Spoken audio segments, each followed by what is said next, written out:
La Corporación Renovación Carismática Católica y la Escuela de Misioneros Juan Pablo II presentan al misionero laico Juan González Torres compartiendo las enseñanzas sobre la teología del pecado y sus consecuencias. Hoy escucharemos el tema número 37, el purgatorio.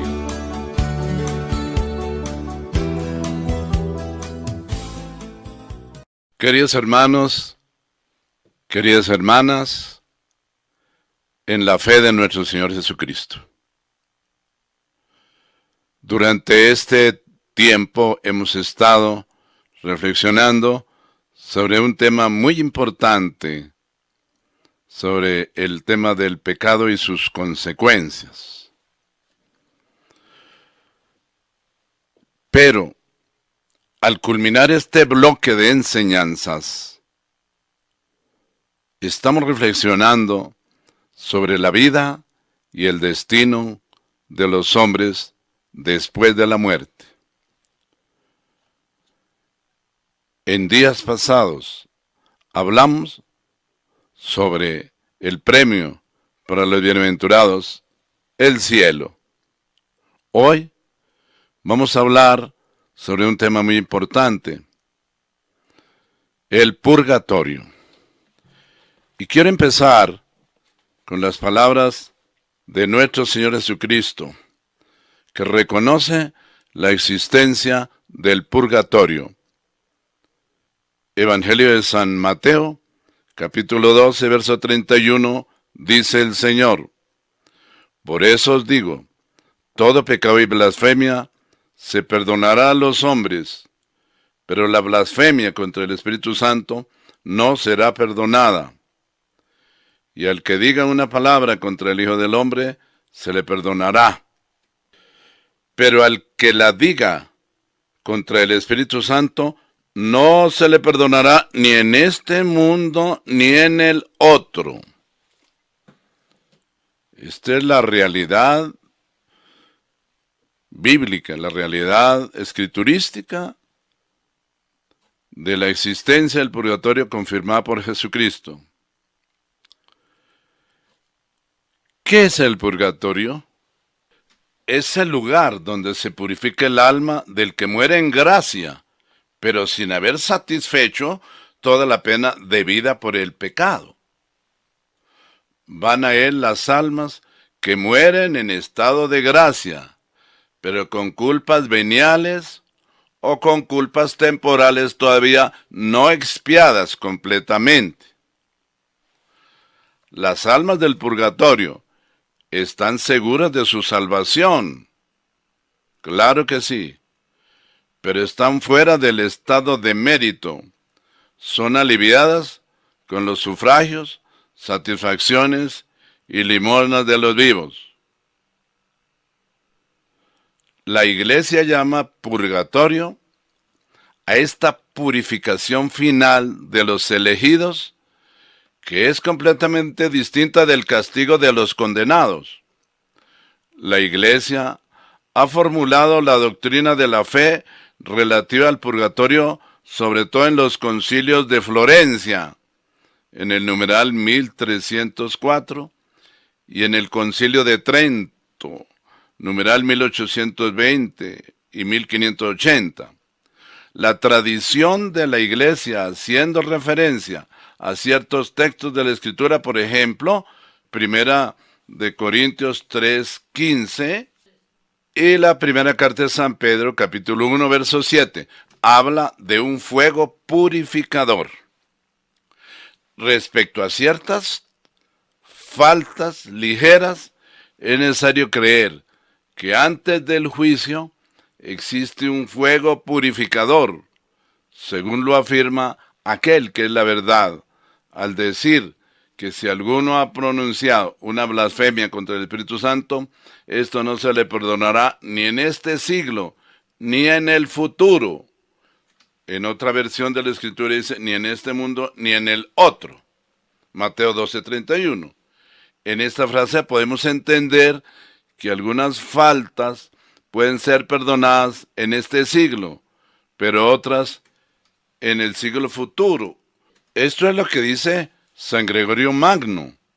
Y esto es lo que confirma el Catecismo de la Iglesia Católica en el numeral 1031. Ustedes saben que nuestra fe tiene que estar puesta en la palabra de Dios y en la doctrina de la Sagrada Escritura. Eso es garantía. Quiero enfatizar en la existencia del purgatorio, según las Escrituras y la doctrina del Magisterio de la Iglesia, porque es que hay algunos hombres que no conocen esta verdad, que niegan la existencia del purgatorio, y como decía el Señor, ustedes están equivocados porque no conocen las Escrituras. Jesús enseñó que en la otra vida había remisión de pecados. Mateo 12, 31 al 32, por eso os digo que a los hombres se les perdonará todo pecado y blasfemia, pero la blasfemia contra el Espíritu Santo no les será perdonada. Y al que diga una palabra contra el Hijo del Hombre se le perdonará, pero al que diga contra el Espíritu Santo no se le perdonará, ni en este mundo, ni en el otro. Esto es Mateo 12, 31 y 32. O como dice el Señor en Lucas 20, 38. Él no es un Dios de muertos, sino de vivos. Y para Él todos viven. En 1 Corintios 3:15 nos habla San Pablo y nos da a entender la realidad del purgatorio. Nos dice, pero si esta obra se convierte en cenizas, el obrero tendrá que pagar. Se salvará, pero como a través del fuego. O también dice la palabra de Dios, según de Macabeos 12, 43 al 46. Cuando ya desde el Antiguo Testamento se anuncia la existencia del purgatorio. Así dice la palabra de Dios desde el Antiguo Testamento. En el segundo libro de Macabeos, capítulo 12, verso 43 al 46. Después de haber reunido entre sus hombres cerca de 2,000 dracmas, las mandó a Jerusalén para ofrecer un sacrificio por el pecado, obrando muy hermosa y noblemente, pensando en la resurrección. Si no hubiera esperado que los soldados caídos resucitarían, habría sido superfluo y necio rogar por los muertos. Mas considerando que los que mueren piadosamente les está reservada una magnífica recompensa, se trataba de un pensamiento santo y piadoso. Por eso mandó hacer este sacrificio expiatorio en favor de los muertos para que quedaran liberados del pecado. Esto viene anunciando lo que es la crucifixión y muerte de nuestro Señor Jesucristo, su sacrificio expiatorio para borrar todos los pecados del mundo.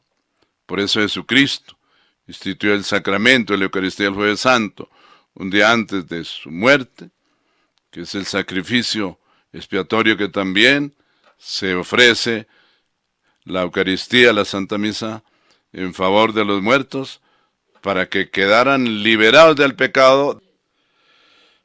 Como había dicho nuestro Señor Jesucristo al instituir el sacramento de la Eucaristía, luego tomó en sus manos una copa, y habiendo dado gracias a Dios, se la pasó a ellos diciendo, beban todos ustedes de esta copa, porque esto es mi sangre, con la que se confirma el pacto, la cual es derramada en favor de muchos para el perdón de sus pecados.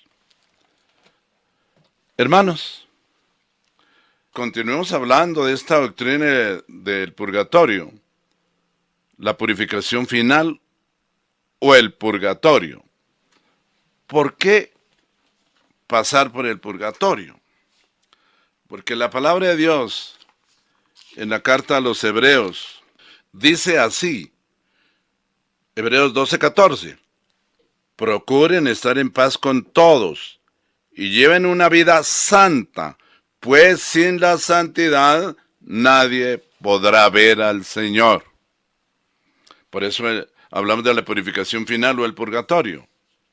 como dice el Catecismo de la Iglesia Católica en el numeral 1030. Los que mueren en la gracia y amistad de Dios, pero imperfectamente purificados, aunque están seguros de su eterna salvación, sufren después de su muerte una purificación a fin de obtener la santidad necesaria para entrar en la alegría del cielo. Hay una pregunta. ¿Cómo pueden disminuir la pena estas almas que están en el purgatorio? Y la respuesta es principalmente por el sacrificio de la misa, de la Eucaristía. La Santa Misa es un sacrificio expiatorio por el pecado en favor de los muertos o de los vivos. La Santa Misa es un sacrificio de intercesión por los difuntos. La Eucaristía es un sacramento para la expiación de los pecados, como ya lo hemos dicho, o como lo dice el Señor en el Evangelio de San Mateo, capítulo 26, verso 26 al 28. Esta enseñanza se apoya también en la práctica de la oración por los difuntos, de la que ya hablamos y habla la Escritura. En el segundo libro de Macabeos, capítulo 12, verso 46, dice así la palabra de Dios: por eso Judas Macabeo mandó hacer un sacrificio expiatorio en favor de los muertos para que quedaran liberados del pecado. Desde los primeros tiempos, la Iglesia ha honrado la memoria de los difuntos y ha ofrecido sufragios en su favor, en particular el sacrificio eucarístico, como lo dice la doctrina del magisterio de la Iglesia en el numeral 856, para que una vez purificados puedan llegar a la visión beatífica de Dios. La Iglesia también recomienda las limosnas, las indulgencias y todas las obras de penitencia en favor de los difuntos, como dice la palabra del libro de Job, capítulo 1, verso 5. Llevémosles socorros y hagamos su conmemoración, si los hijos de Job fueron purificados por el sacrificio de su padre. ¿Por qué habríamos de dudar de que nuestras ofrendas por los muertos les lleven un cierto consuelo? No dudemos. No dudemos pues en socorrer a los que han partido y en ofrecer nuestras plegarias por ellos, dice San Juan Crisóstomo, y lo dice el Catecismo de la Iglesia Católica en el numeral 1032. La Santa Misa, el sacrificio visible, es propiciatorio por los vivos y por los difuntos. Por este sacrificio se perdonan los pecados indirectamente, aún los graves, entre paréntesis. De un modo especial, aprovecha aquel por quien se aplica esta intención. Lo dice la doctrina, el magisterio de la Iglesia, en el numeral 940 y en el Concilio de Trento. Queridos hermanos y hermanas, quiero compartirles un texto de la Sagrada Escritura que nos ilustra aún más sobre este fuego purificador, sobre las personas que están en estado de gracia, pero no completamente purificadas, santas. La Biblia de Jerusalén, al hacer la introducción a este libro de Isaías capítulo 6, dice: ante él se encontró impuro, es decir, tuvo una revelación el profeta Isaías, pero se encontró impuro. Pero Dios le purifica y le confió una misión. De manera que, dice así la Escritura,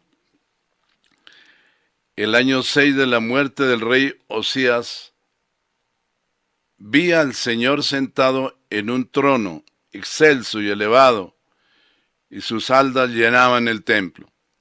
Unos serafines se mantenían erguidos por encima de él. Cada uno tenía 6 alas. Con un par se cubrían la faz, con otro par se cubrían los pies, y con el otro par aleteaban. Y gritaban el uno al otro: Santo, Santo, Santo, Yahvé Sebaot. Llena está toda la tierra de su gloria. Se conmovieron los quicios y los dinteles a la voz de los que clamaban, y la casa se llenó de humo. Y dije, esta es la exclamación del profeta Isaías cuando ve en una visión al Padre: ay de mí que estoy perdido, pues soy un hombre de labios impuros, y entre un pueblo de labios impuros habito, que al rey Yahvé Sebaot han visto mis ojos.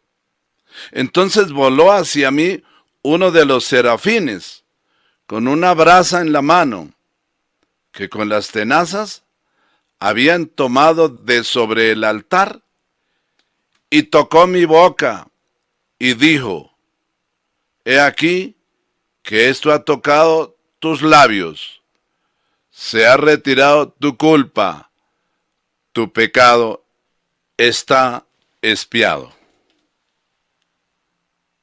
Ojalá Dios nos regale esta gracia que le dio al profeta Isaías, de que mande sus santos ángeles desde el trono de su gloria, con el carbón encendido, para que sean purificados nuestros labios, nuestro corazón, y sea purificada nuestra alma de todos nuestros pecados.